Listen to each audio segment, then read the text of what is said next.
Yo tout le monde, c'est Gérard Jugnot. Donc bon, en fait, je commence en disant que je suis Gérard Jugnot, mais pas du tout. Et en plus, c'est censé être sérieux, donc ça commence bien. Donc, alors là, on va parler des dangers et aussi des dérives de la vulgarisation. C'est très très précis. Donc j'ai prévu un petit texte pour débuter ça, pour qu'on ait quand même des bases et qu'on se dise oui, mais qu'est-ce que c'est la vulgarisation? Oh là là, je ne sais pas ce que c'est.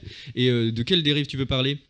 Et donc, je propose qu'on se mette d'accord sur un point. Déjà, la vulgarisation, c'est super cool. Prendre des connaissances réservées à une certaine élite et les rendre accessibles à plus de monde, c'est tellement sympa que ça doit faire gagner quand même pas mal de points de karma. Mais c'est pas non plus un monde parfait. Loin de là. Déjà, la vulgarisation peut être mal faite, mal expliquée, des détails peuvent passer à la trappe et en réalité être plus que des détails et changer le sens de ce qui est raconté. Il peut aussi y avoir des incompréhensions de la part de vulgarisateurs et de vulgarisatrices elles-mêmes qui vont se lancer dans des sujets qu'elles ne maîtrisent pas forcément. Évidemment, il y a les fameux conflits d'intérêts. Quand tu es payé par une entreprise pour parler pile de leur champ de compétences, tu risques pas de dire exactement la même chose que si tu avais fait ça seul dans ton coin. Ça peut aussi s'appliquer à un chercheur qui a gentiment répondu à tes questions et que tu veux remercier, bien sûr, hein, c'est arrivé récemment. Et là, c'est que le début, parce que qu'est-ce qu'on place dans la vulgarisation? Est-ce qu'on y place les fun facts qu'on aura oubliés 10 minutes plus tard? Parce que sérieux, parler de 10 sujets différents en 5 minutes, c'est vachement trop. Et les contenus ultra longs et denses, totalement inaccessibles à un public qui ne baignant pas déjà dans le domaine. Qu'est-ce qu'on en fait? Et puis aussi, au-delà du contenu pur, les créateurs et créatrices, quoi que tu dises, il y a des milliers, voire dizaines de milliers de personnes qui t'approuvent. Est-ce que ça te donne pas un poids vachement grand pour une seule personne? Même sur les sujets que tu connais pas. Plein de vulgarisateurs et vulgarisatrices donnent l'impression de connaître tous les sujets de l'univers, alors que c'est pas physiquement possible. Et même en tant que spectateur, spectatrice, quel recul on a devant ça? Quelqu'un qui est suivi par 500 000 personnes, c'est qu'elle doit pas trop dire de la merde. Et puis je vais voir les sources, mais ouais, mais c'est du vocabulaire technique et j'y comprends rien. Comment je peux savoir si ce qu'on m'a dit est vrai? Si ça se trouve, cette vidéo qui me retourne le cerveau depuis tout à l'heure, c'est juste un ramassis de conneries au service d'une idéologie qui présentée autrement me ferait plus peur qu'autre chose. En bref, la vulgarisation, ça peut être mal fait, ça peut amener des incompréhensions, voire des contresens, ça peut être même dangereux. Alors comment est-ce qu'on se retrouve là-dedans? Discussion, voilà, parce que c'est compliqué vu la vulgarisation tout de même. Voilà. Tu veux nous présenter? Oui, parce que du coup, j'ai pas présenté les gens. Il y a Margot de Vivre Avec, il y a Kelvin, et il y a Elixis de Macroscopie, et il y a moi, Gérard Jugnot, n'est-ce pas? Et il y a des gens qui... Voilà. Tu nous as même pas laissé le temps de dire bonjour. Oui, désolé, mais... Présentez-vous. D'accord. Qui veut commencer? Je ne sais pas faire ce genre de choses. Bonjour Gérard. Donc Elixis de la chaîne Macroscopie, donc une chaîne de vulgarisation de biologie. Coucou, c'est Calvin, j'étais là tout à l'heure et c'est trop mignon. Margot. Ah d'accord. Bonjour, c'est Margot. Ah d'accord, c'est juste utiliser ma... D'accord, vas-y, je te laisse finir. Et j'aime beaucoup la vulgarisation et j'ai déjà essayé d'en faire en bande dessinée, c'est un truc assez spécifique donc peut-être que j'aurai des choses à dire, voilà, je sais pas encore. Bonjour, c'est Margot et je parle de maladies et de handicap sur internet mais d'autres choses aussi et je sais pas du tout si ma présence sera pertinente mais bon, j'ai le chat sur mon petit ordi donc potentiellement je ferai remonter vos questions ou vos remarques. D'accord, et moi c'est Licarion mais je pense que vous me connaissez tous car je suis très très connu. Et, et je fais pas du tout de la vulgarisation pour le coup, je pense être totalement le moins concerné par ce sujet, ce qui est étrange vu que c'est moi qui ai lancé l'idée. Mais bon, parce que je trouve ça quand même intéressant de se dire la vulgarisation, on en dit quand même beaucoup de bien parce que c'est quelque chose de très cool. Vraiment, enfin, je pense qu'objectivement on peut se dire que ça a l'air vraiment sympa de faire de la vulgarisation. Mais on n'entend pas forcément des critiques, ou en tout cas pas... sur YouTube, tout ça, grand public, on voit pas des vidéos qui font des centaines de milliers de vues, qui disent oui, la vulgarisation, en fait, il y a des problèmes. Donc, je me dis pourquoi pas en parler de temps en temps, de se dire c'est pas parfait. Vraiment, il y a des problèmes tels que, je ne sais pas, le travail mal fait, par exemple. Travail mal fait, je ne sais pas, mais en tout cas, parfois, effectivement, on se retrouve avec des sujets qui sont traités de manière à ce que ce qu'il en ressort, une fois qu'on a vu la vidéo, c'est des très très grosses approximations, quoi. Et ça peut être dangereux. Mais genre, du coup, à quel point, c'est une question, du coup, je pense, c'est de se dire à quel point est-ce qu'on doit faire des approximations ou pas, parce que en vulgarisation, justement, on se dit souvent, ok, il faut simplifier les choses pour que ce soit compris, parce que si on balance juste les connaissances brutes, bah, c'est pas facile d'accès, c'est pas de la vulga, c'est juste ressortir les connaissances, et il y a bien une raison si tout le monde les a pas, c'est que c'est galère à avoir quand même. Du coup, à quel point on doit simplifier les choses? Est-ce qu'on doit vraiment oublier certains détails? Ça, c'est très personnel comme point de vue. En fait, moi, sur ma chaîne, j'ai plusieurs formats. Et le format où vraiment je vais aller sur des choses très compliquées est un format très très long parce que j'ai fait le choix de préférer dire tout ce que j'ai besoin de dire et qui me permet indispensable à la compréhension. Et j'ai aussi énormément tendance à dire là, je vous ai pas parlé de quelque chose, pourtant c'est important, donc il faut vous renseigner sur le sujet, mais j'ai pas le temps de vous en parler. Donc, de mon côté, j'estime que rien ne peut être passé à la trappe. Mais c'est ma vision des choses, et ça ne veut pas dire que c'est la bonne vision. Je pense cependant que, quoi qu'il arrive, il serait important de toujours préciser que là, on a passé quelque chose à la trappe. Après, je comprends que ce ne soit pas tout le temps le cas, parce qu'on risque de perdre aussi les personnes à qui on est en train d'expliquer des choses si en permanence on leur dit « là, il te manque un point pour vraiment tout comprendre ». Bonjour.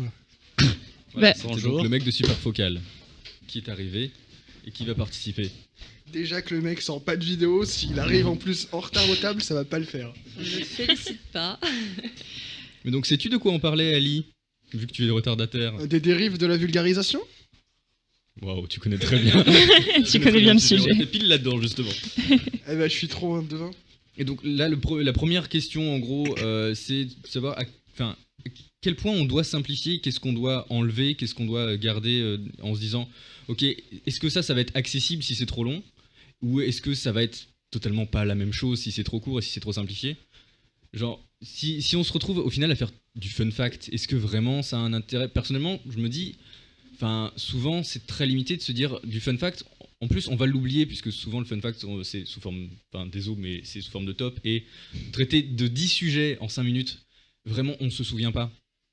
Et voilà, du coup, même si on essaye vaguement d'avoir un lien entre les choses, est-ce que vraiment ça a un intérêt de faire ça? Est-ce que c'est pas juste du divertissement qui s'ignore? Après, il y a pas... Oh, tu voulais parler, Ali, je suis désolée. Oui, je sais pas si on va aborder ce soir ce sujet-là, mais les chaînes qui Après, c'est...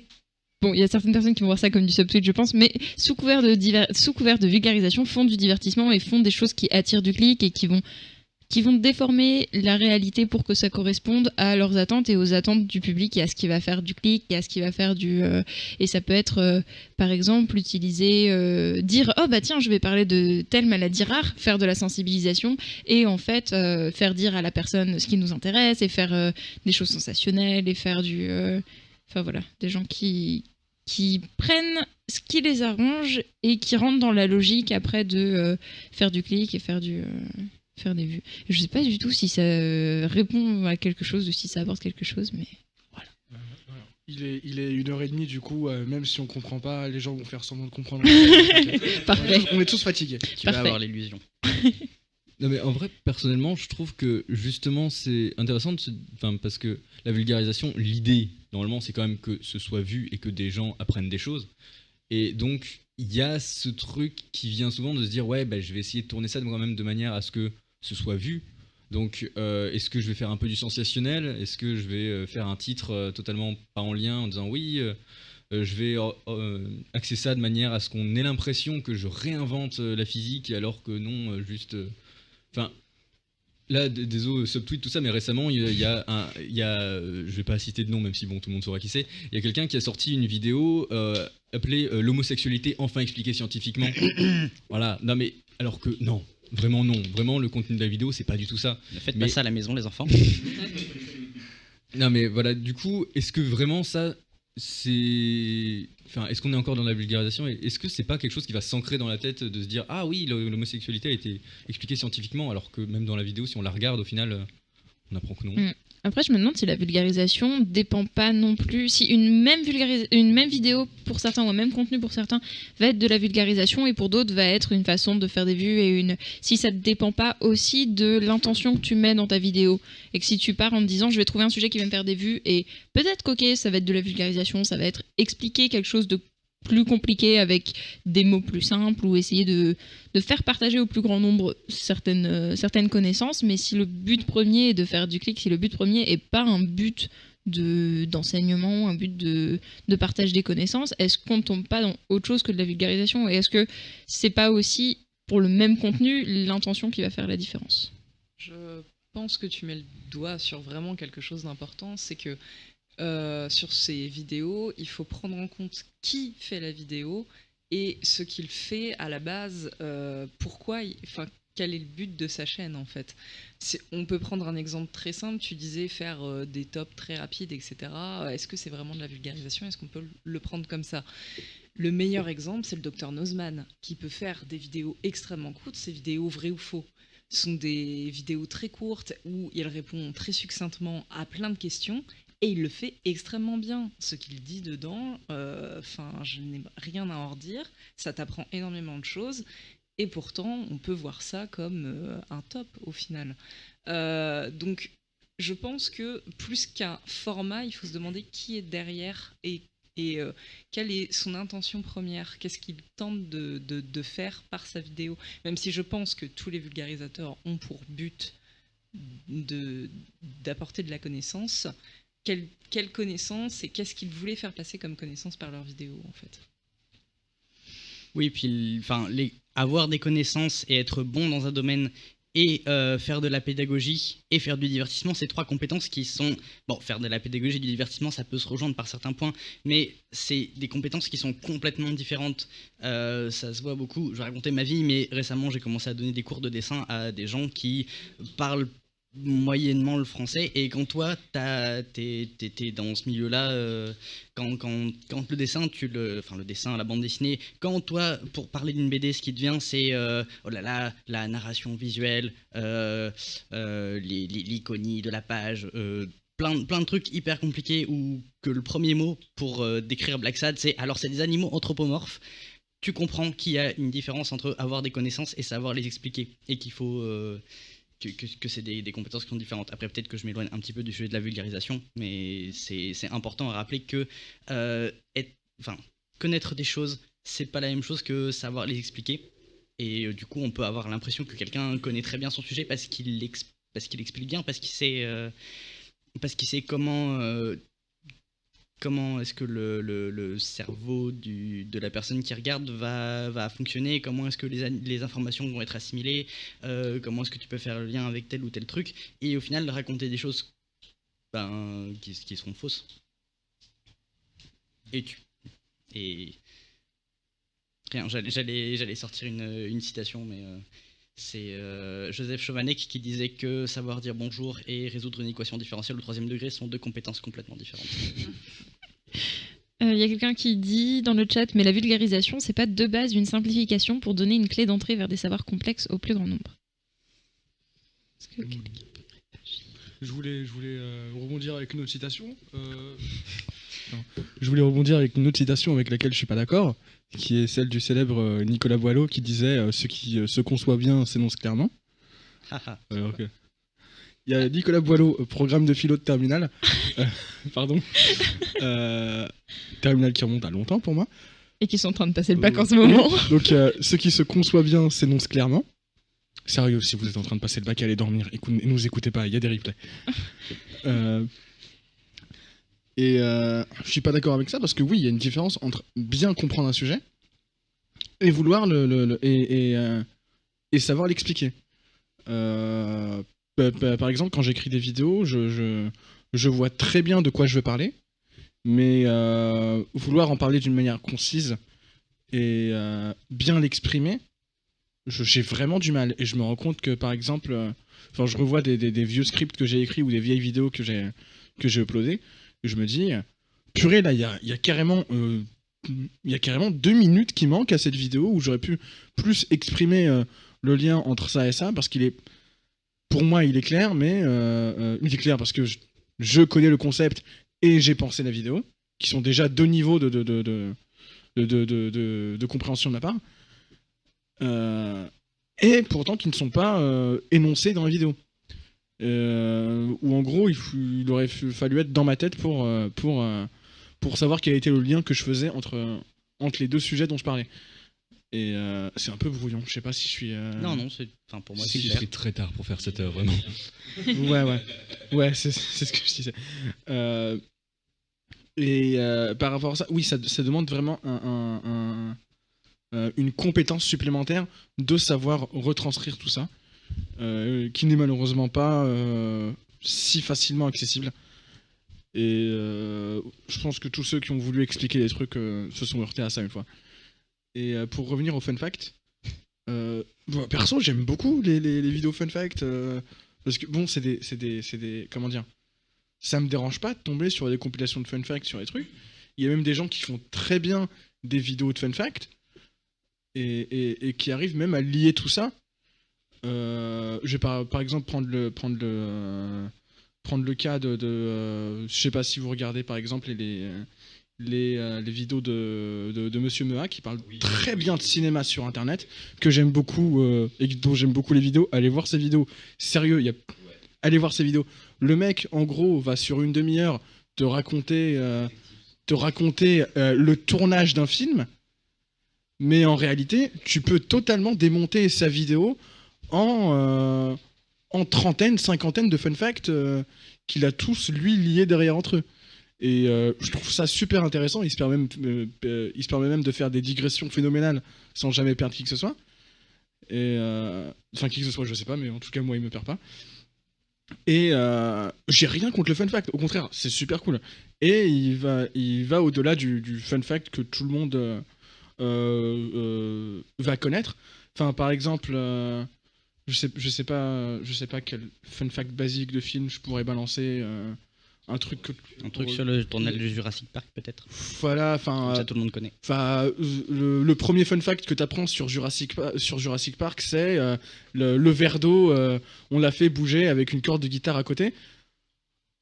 Le mec, il va soit aller te chercher le fun fact auquel personne n'a pensé, soit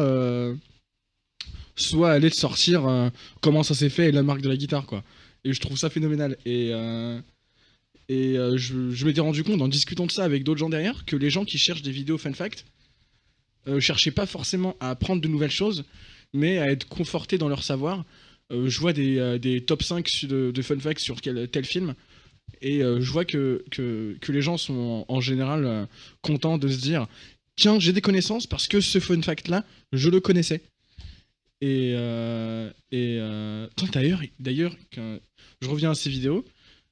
Il parle très bien de ça quand il fait des tops, des fun facts que vous connaissiez peut-être déjà.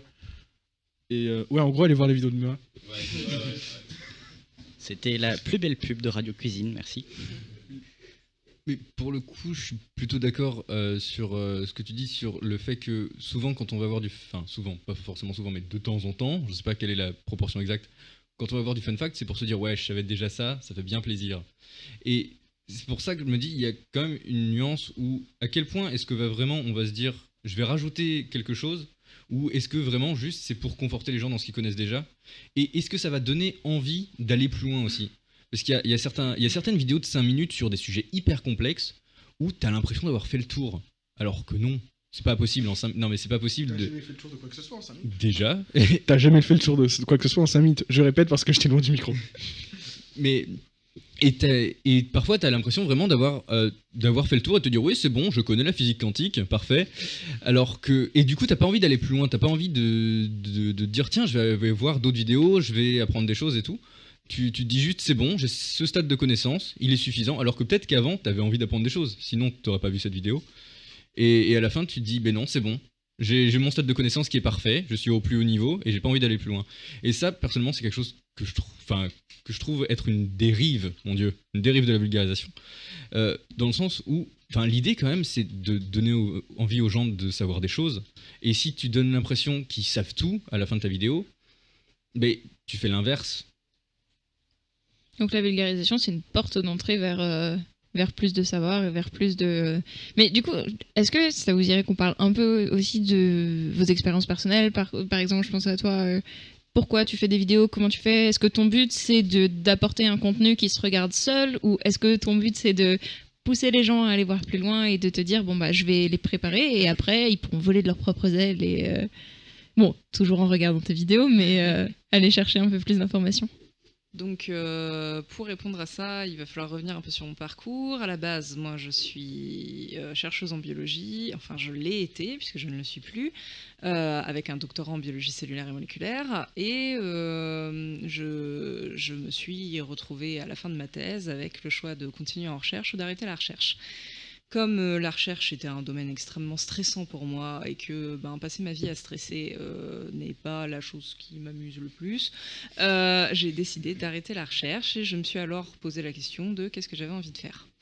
J'ai fait un mini bilan de compétences et il en est ressorti que ce que j'aimais faire, c'était expliquer des choses aux autres. Du coup, j'ai commencé à chercher des masters de journalisme scientifique à la base et je me suis retrouvée à trouver un master de communication scientifique à Strasbourg.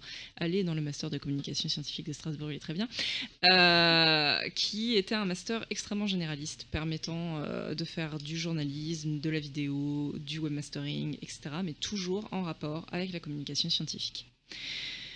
Mais pour rentrer dans ce master, j'ai dû faire un an de chômage puisque je ne pouvais pas rentrer directement l'année après ma thèse puisque je soutenais ma thèse en octobre et donc je ratais la rentrée de septembre. Puisque j'avais un an de chômage devant moi, j'ai discuté avec les personnes du master qui m'ont dit essayez de mettre au profit cette année, soit en tenant un blog, soit en rentrant dans une association, soit etc. Et donc moi j'ai décidé d'ouvrir une chaîne. Pourquoi ouvrir une chaîne ? Parce que je suis quelqu'un qui adore les chaînes YouTube de vulgarisation. C'est quelque chose que je regarde depuis des années et je trouve que c'est un moyen formidable de faire passer les informations parce que j'aime pas lire des gros pavés. C'est un fait. Et donc, mais par contre, regarder une vidéo de 30 minutes qui m'explique la physique quantique, ça me pose pas de problème. Donc je me suis dit, banco, fais ça. Et le but que j'ai avec ma chaîne, c'est de présenter la recherche comme étant un ensemble de phénomènes, de choses qui se suivent, un peu la méthode scientifique au final, mais qu'on se pose une question, que autour de cette question, on va mettre en place des protocoles, que ces protocoles, il n'y a pas qu'une seule personne qui travaille dessus, il y a l'ensemble d'une équipe. Etc. Et donc que la science, c'est pas que des résultats, c'est un processus super complexe. Sauf que moi, pour pouvoir présenter la science de cette manière, je peux pas simplement arriver en disant oui bonjour, on va parler de tel sujet, alors sur tel sujet il y a telle ou telle chose. Moi je peux pas fonctionner comme ça, c'est pas ce que j'ai envie de faire passer sur ma chaîne. Du coup c'est pour ça que j'ai des vidéos majoritairement très longues, parce qu'en réalité je vais prendre un papier, donc une publication scientifique validée par le peer reviewing, donc c'est-à-dire par un ensemble de chercheurs qui vont analyser cette publication et dire cette publication c'est bon, elle est validée par plusieurs chercheurs et on peut la publier. Je vais prendre une publication qui a été validée par peer reviewing et je vais la décortiquer. Je vais aller chercher ce qu'il y a eu en amont, parce qu'une question qu'on se pose, on se la pose parce qu'il y a eu des choses avant, elle ne sort pas du néant. Donc je vais faire tout ce qui est bibliographie, etc. Et ensuite je vais me poser la question de qu'est-ce qu'ils ont voulu démontrer dans ce papier, quelles sont les questions qui en ressortent, comment ils ont répondu à ces questions. Donc expliquer comment, quelles sont toutes les expérimentations qui ont été faites. En général, j'en zappe quelques-unes parce que sinon mes vidéos feraient 72 heures et ce serait un peu long. Et expliquer du coup quelle est la conclusion du papier. Moi, ce que je trouvais qui manquait un petit peu sur YouTube, c'était le fait que très souvent, on s'arrêtait à les vidéos s'arrêtaient à cette étape conclusion. On a démontré telle chose. Mais on expliquait très rarement comment on avait démontré telle chose, alors que pour moi, c'est fondamental et c'est super intéressant. Et surtout, en faisant ça, avec en complément ma série qui s'appelle Esprit critique, j'essaye d'apporter aux gens des clés, et là, c'est ce que la personne demandait. J'essaye d'apporter aux gens des clés pour qu'elles-mêmes, derrière, puissent aller lire des articles scientifiques ou puissent, lorsqu'elles vont chercher des informations scientifiques, se poser la question de « est-ce que je peux faire confiance à cette information ?» Moi, c'est ça mon but de vulgarisateur. C'est pas tellement d'apporter des informations et des connaissances aux gens sur des choses, c'est plutôt de leur apporter des bases de compréhension du monde scientifique, de ce que c'est un papier, de comment on mène une étude, etc., pour que eux derrière aient la capacité d'aller le faire par eux-mêmes ensuite. Juste, est-ce que je peux revenir sur quelque chose? C'est sur le fait que tu dis que pour toi c'est plus simple de regarder une vidéo de 30 minutes plutôt que lire un long papier. Ouais. Et j'ai l'impression que c'est quelque chose qui revient chez beaucoup de gens. Et justement, ça me fait penser, j'ai l'impression que sur... je crois qu'on avait déjà parlé de ça dans une heure, la dernière Une Radio, je sais plus sur quoi c'était, sur le fait que sur YouTube, mine de rien, vu qu'on a des personnes en facecam et tout, on s'attache plus facilement à la personne et ça crée des icônes. Et des icônes qu'on va forcément croire plus facilement. Par exemple, même si c'est pas du tout sur YouTube, mais par exemple, c'est Neil deGrasse Tyson qui est à la base plus dans la physique, il vulgarise des trucs de physique, tout ça. Et si on va sur son compte Twitter, il est suivi par des centaines, au moins des centaines de milliers de personnes, et il parle de plein de choses, dont la physique parfois, mais à chaque fois qu'il parle de quelque chose, ça donne l'impression que vraiment il connaît le monde entier et qu'il a réinventé tout ce dont il parle, alors qu'il y a des tas de sujets sur lesquels il a aucune légitimité, mais vu qu'il a été créé en icône parce qu'il connaît un sujet, il va être suivi plus facilement. C'était sur la table de la critique, il me semble. Merci Ali. Il était pas très sympa ton merci. Je trouve ça intéressant de rebondir là-dessus parce que ça me rappelle de très nombreuses fois, donc j'arrête pas d'en parler depuis le début, mais enfin, je connais un peu l'autisme et tout ça. Ça m'a rappelé, par exemple, typiquement en lisant une bande dessinée qui s'appelle Fun Home, c'est pas forcément top au niveau... par rapport au sujet de la vulgarisation, mais c'est une bande dessinée où l'auteur fait référence tout le temps à des concepts, à des trucs littéraires, des trucs hyper pointus. Il y a des grosses tartines de choses qui se passent dans des gros bouquins classiques. Et à un moment, elle dit un truc genre oh là là, on était vraiment une maison autiste parce que personne ne se parlait. Et juste cette comparaison-là, de savoir que là, sur ce sujet, moi, j'étais compétent et je trouvais ça pas pertinent, ça m'a complètement fait sortir du truc parce que ça a cassé l'illusion qu'elle savait de quoi elle parlait.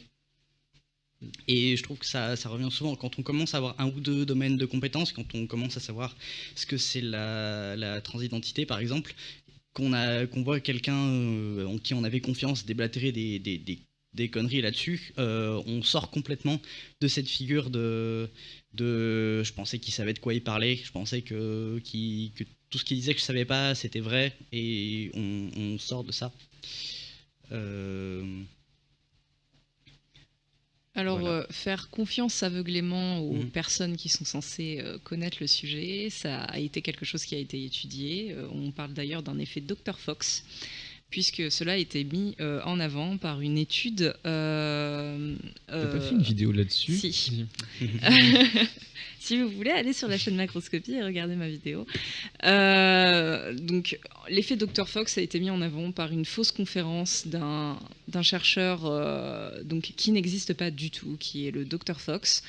Et c'est cette personne qui, en réalité, était un acteur, a fait une conférence devant des étudiants, des professeurs et des professionnels du domaine, où il a raconté basiquement de la merde pendant 1 heure, mais de la merde enrobée de chocolat. Donc avec un jargon... Pour t'interrompre, mais de la merde entourée de chocolat, on appelle ça le bounty. Et donc... et donc... simplement en y mettant les formes, en ayant annoncé en amont que cette personne était une pompe de son domaine, etc., et ben c'est passé crème. Et tout le monde était là, ah oui, c'était une excellente conférence, j'ai tout compris, aucun problème, etc. Et donc ça, c'est un effet vraiment démontré. À partir du moment où on considère qu'une personne en sait plus que nous sur un sujet et est censée être bien plus compétente que nous sur le sujet, on a tendance à la croire aveuglément. C'est pour ça qu'il faut toujours... il ne faut pas simplement regarder une vidéo en étant juste en train de la regarder. Il faut toujours être acteur de son propre savoir et savoir se poser des questions sur ce qu'on est en train de regarder.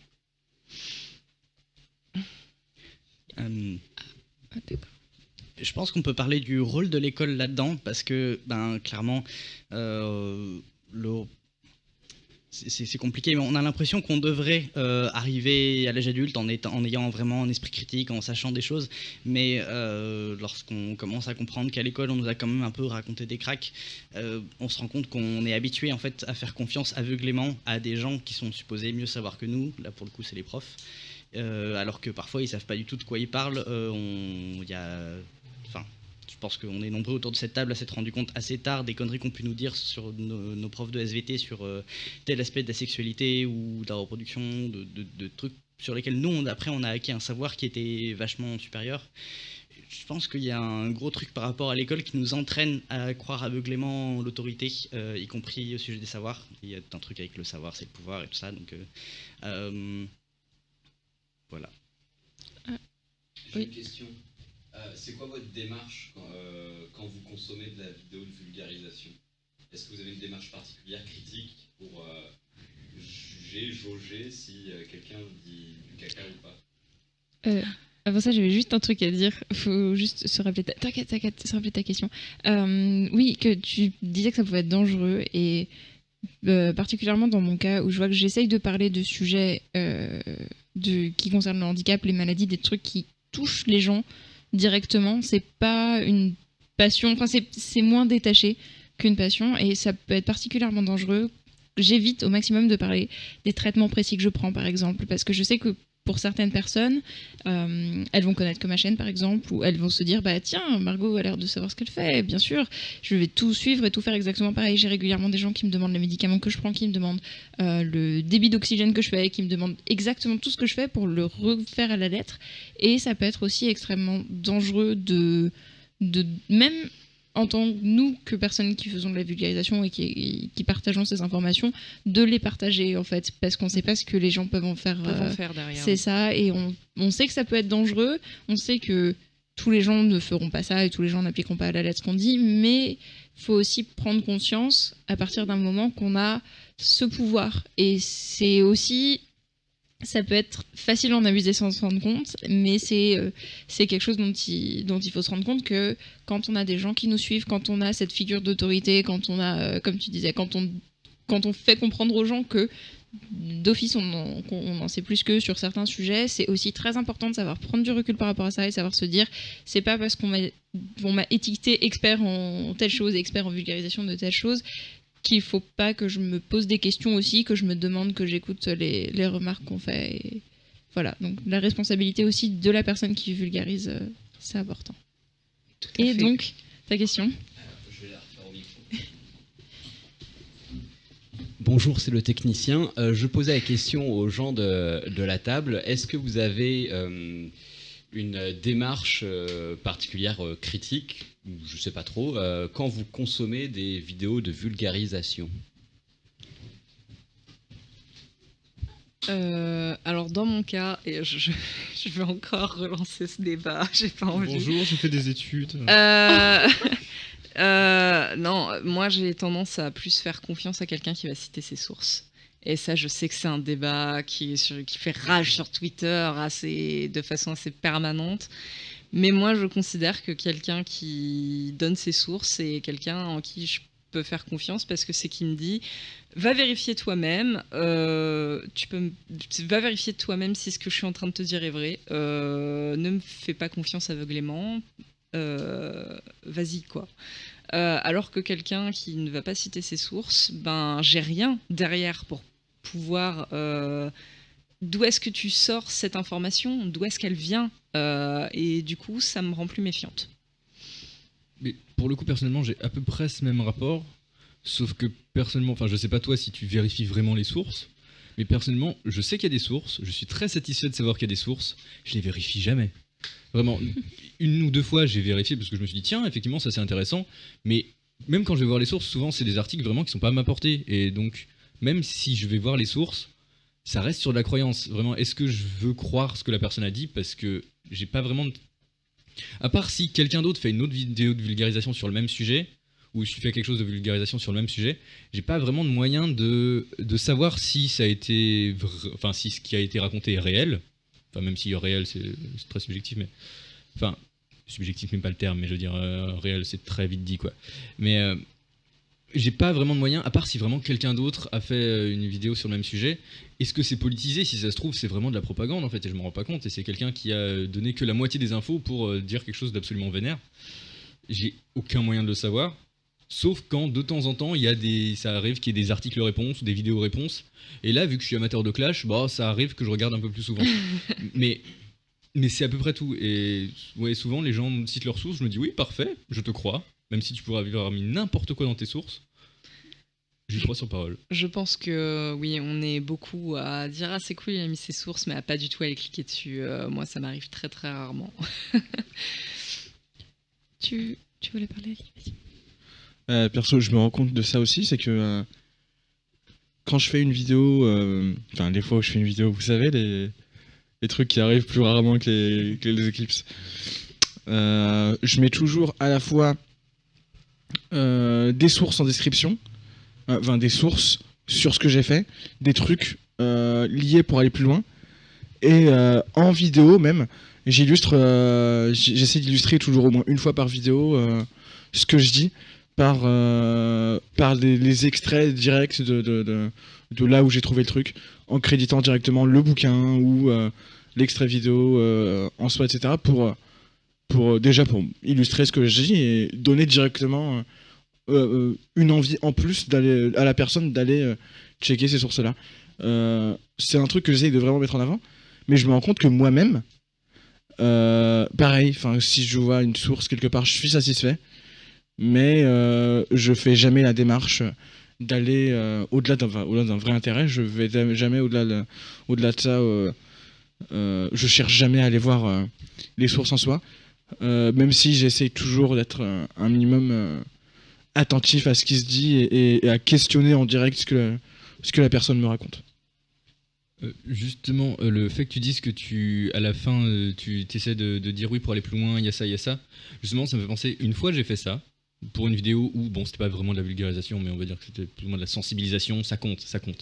Et où justement à la fin de la vidéo, j'ai dit oui, allez voir les vidéos de telle et telle personne qui en parlent mieux que moi si vous voulez aller plus loin, c'est intéressant et tout, en essayant de dire que oui, c'est intéressant, allez-y.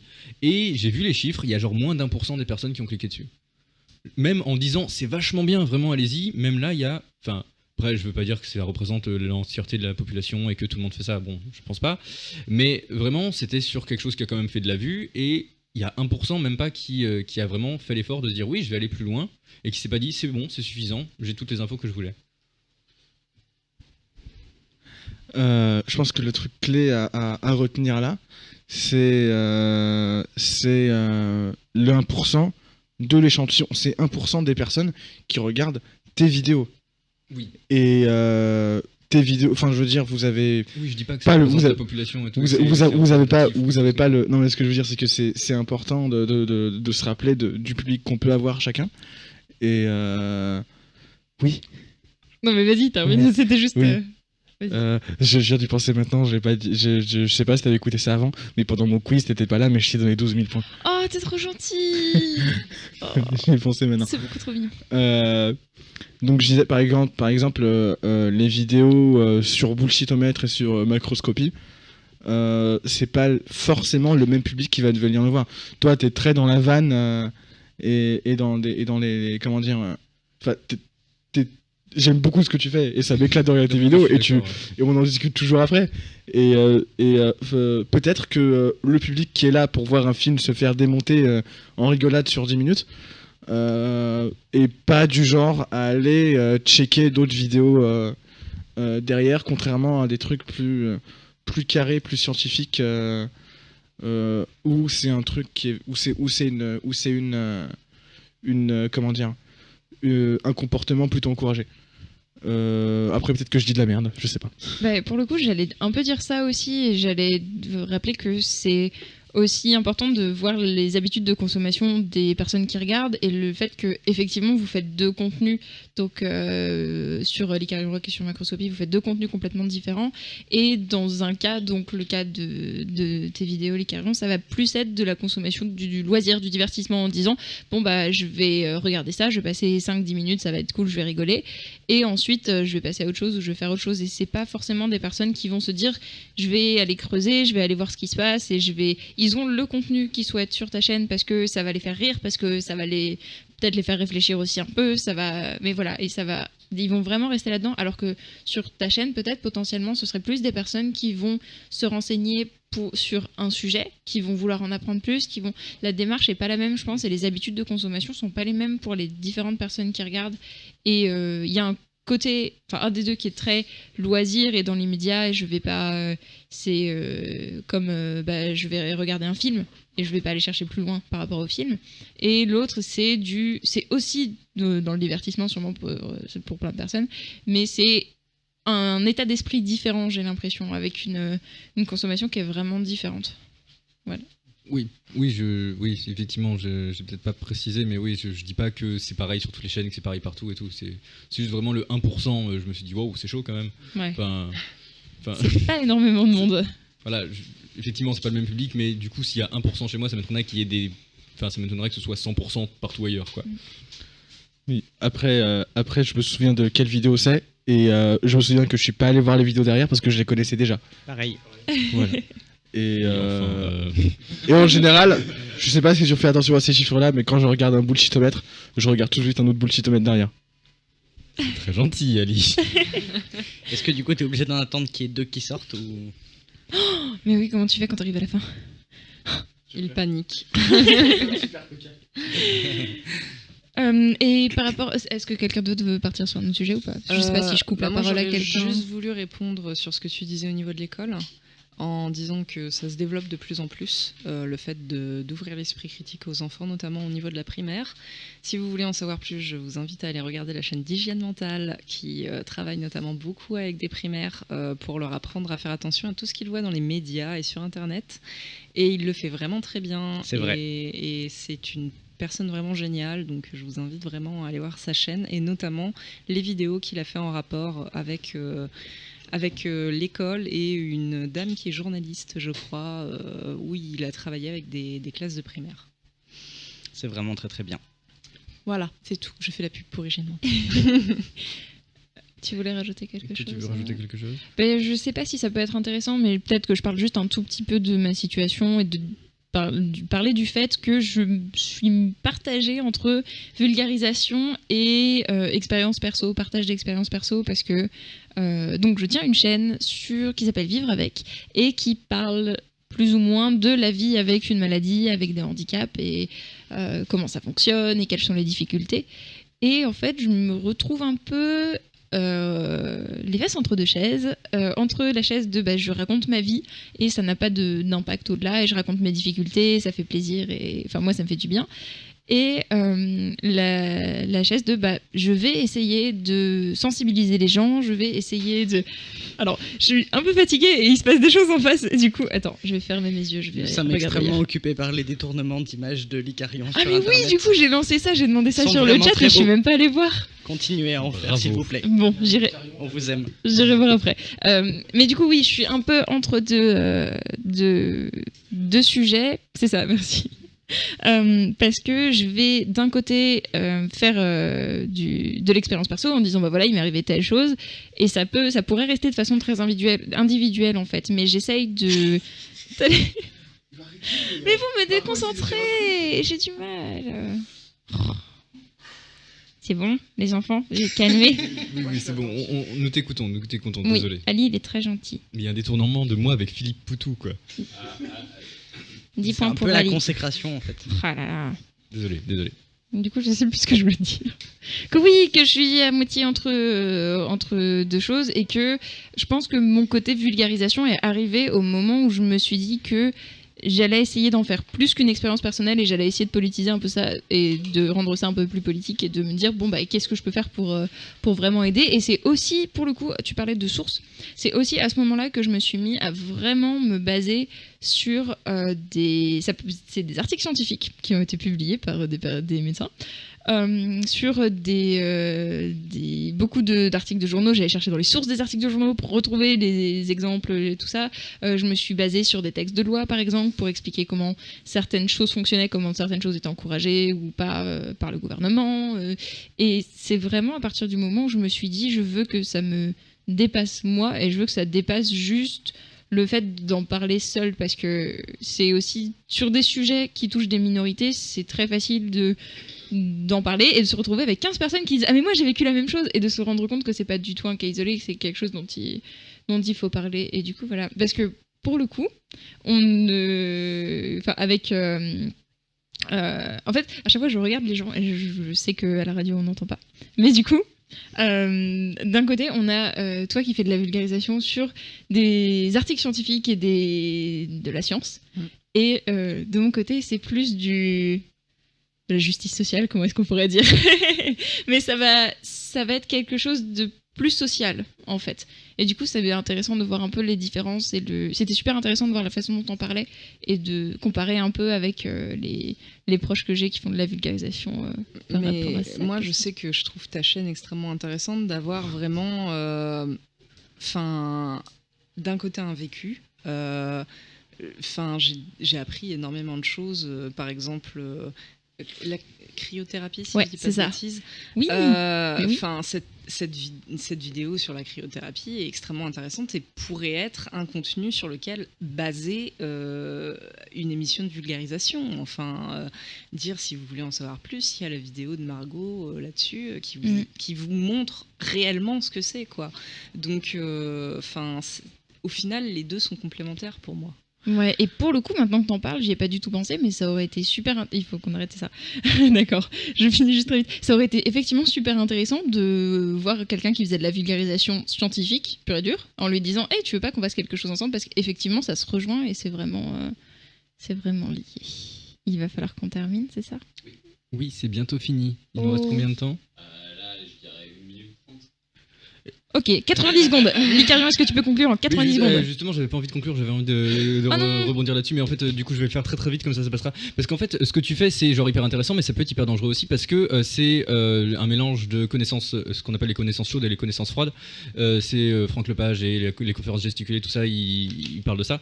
Sur le fait que les connaissances chaudes, c'est tout ce qui est rapport au vécu, de l'anecdote, tout ça, et mettre en lien avec des connaissances froides, c'est-à-dire des facts, des lois, machin. Et en fait, le fait de faire le lien entre les deux, c'est quelque chose qui fait passer le message genre 1000 fois plus facilement, et qui vraiment rend le fait qu'on se rend compte et qu'on se rappelle des choses, et que c'est pas juste oh ok voici une information, voilà c'est la fin.